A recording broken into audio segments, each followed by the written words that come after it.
welcome back to my YouTube channel. I am Susan. If you're new here, welcome. If you're a returning subscriber, welcome back. Thank you guys for tuning in to my job testimony video. So stay tuned as I break it down for you how I got my civil engineering job in Ireland. So as I said, I finally got a civil engineering job, and it just so happened that it's in Europe. And quick explanation as to what I mean by finally got a job is you can refer to my Why I Left South Africa video, where I explain in detail the immigration changes that occurred in South Africa that resulted in me being forced to resign from the job that I had based on the work permission that I had in South Africa, critical skills work visa. And that led to a whole series of events that unfolded. So as all of these immigration changes were occurring, I felt like forced or like pushed to apply for jobs on LinkedIn that were outside of Africa, because I was like, if I'm already facing so much resistance in South Africa, which has been my home for the last 12 years, and I wasn't keen on starting my career in my home country, which is Kenya, also because I'd never lived there before. And I am aware that, like, as a young professional, there's no easy way to go about this, but you will be exploited for your talent, because you will work your 100-200%, but you won't be paid what you're worth. That's how I feel, or at least in my industry. So I'm speaking for me myself, civil engineer here. And Botswana also wasn't an option because, also it's stringent immigration wise as South Africa, if not worse. So that happened, and so I was like on LinkedIn whole of like the end of last year. I was on LinkedIn, I was using the LinkedIn filters. I was like, graduate civil engineer roles in EMEA. EMEA is Europe, Middle East, Africa, because I was like, this is it. Like there's no hope for me in this home of mine, so I have to look outside. And using those job filters, I was applying for roles in the UK and Ireland specifically, but a lot of the roles for the UK were asking for rights to work or permission to work in the UK, and I didn't have that. And a lot of at least the roles in Ireland weren't asking for that. So I was like, okay, I'm going to apply for the roles in Ireland. Another thing is what enables me to like just come here unexperienced to Europe with my South African qualification is because of the Washington Accord.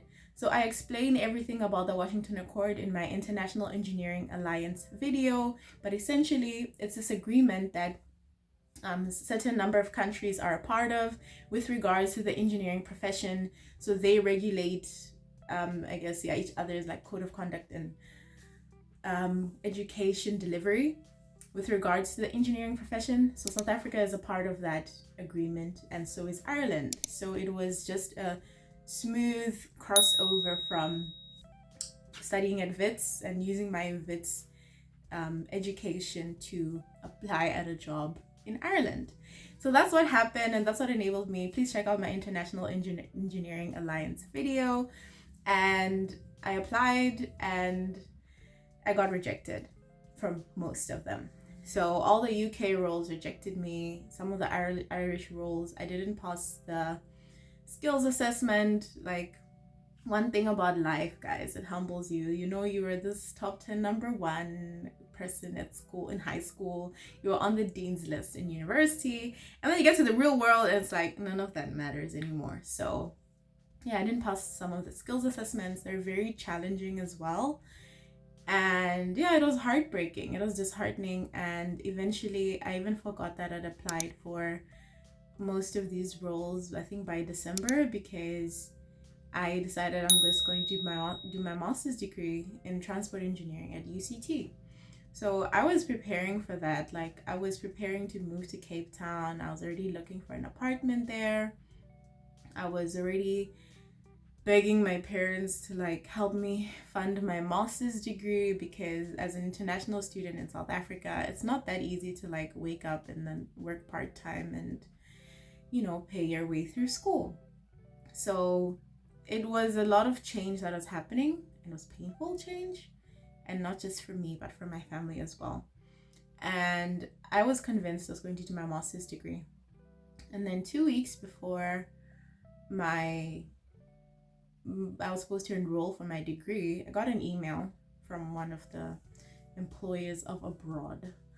And I was like, another rejection.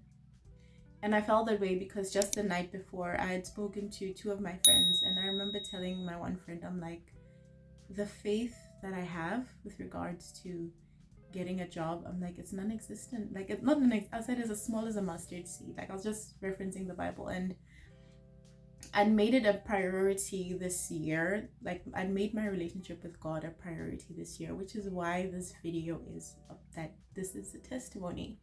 Because what happened last year was painful. It was unforeseen. None of us saw it coming. It only happened to me in my family because my brothers are also immigrants, but they're settled and happy in South Africa. And then there's me, the last born, the one who's born when everything changes. And yeah, so I recommitted myself to God because I'm like, God, I'm done striving for things on my own. Like, I had come to the end of myself. Like, I was tired, and I just wept that day. Like, I felt like I was grieving the loss of a life I never even had the chance to live. Like, even just being settled in South Africa, I didn't get that.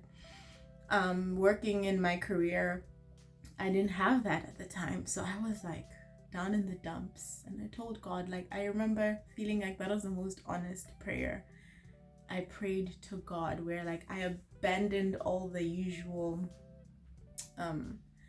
the stuff that we have, like these religious practices that we have when we're praying, and I just had like an honest conversation with him, and like as a friend, and I'm like, God, this is what is happening to me, you know. And the next day I got an email, and it was actually an invitation to an interview. And I couldn't believe it because I was like, but God, I've been getting rejected all this time, believing that I am not worth moving overseas without a master's degree. And I couldn't, it was too late in the year to like make plans to get a scholarship for a master's, overseas. And I even think that even those scholarships are not like 100% funded, and my parents would have to help me, and living costs overseas are impossible, and my parents are old, they want to retire.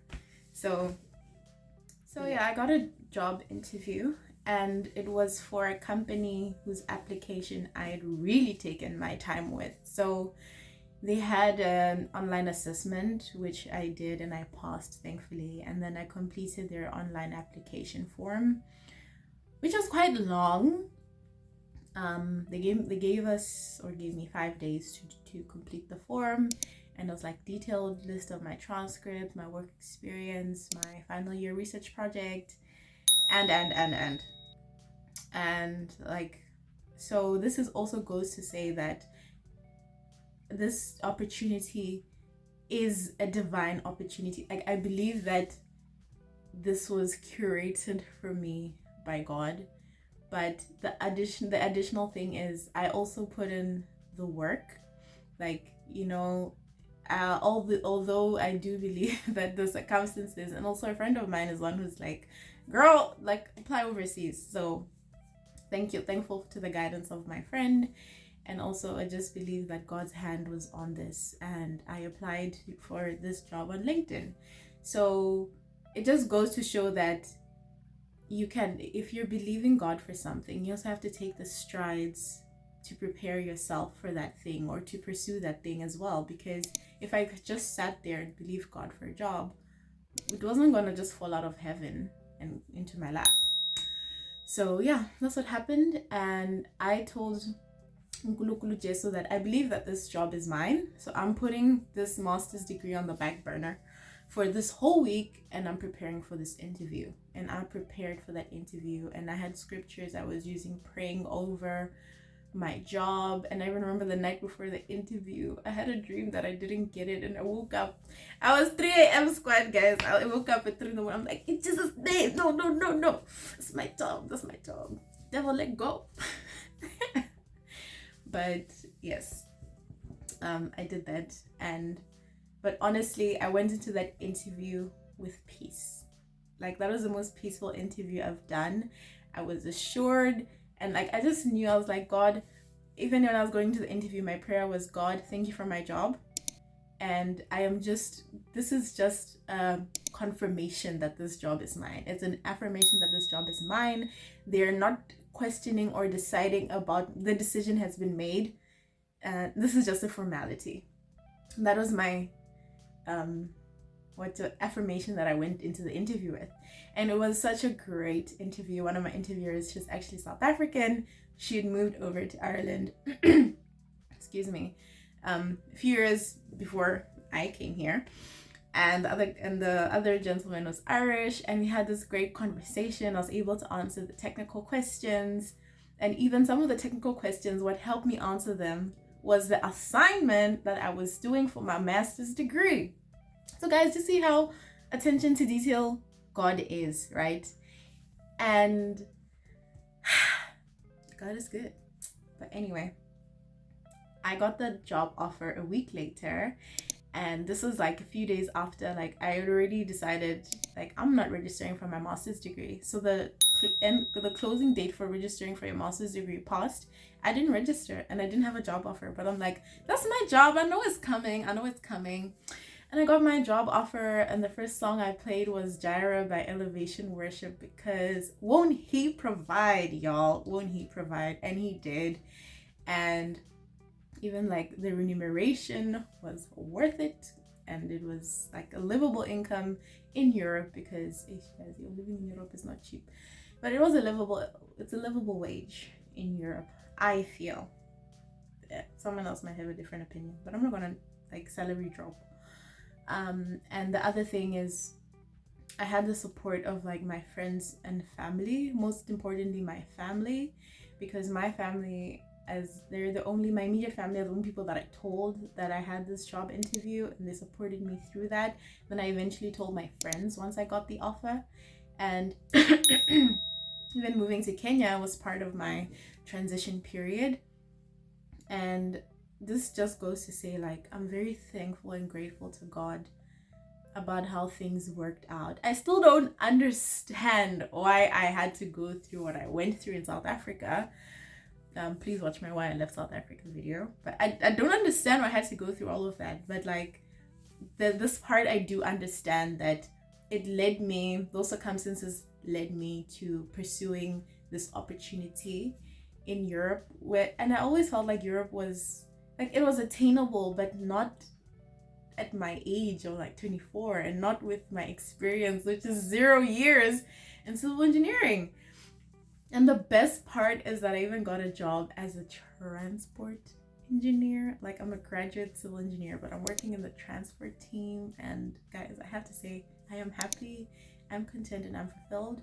And I'm so thankful to my family in Kenya, my family in South Africa, like my uncle in Kenya, my family friends in Kenya, who also, like, you know, supported me as I lived there. And also a new country. Like, guys, I've relocated twice in 1 year. Like, that is wild.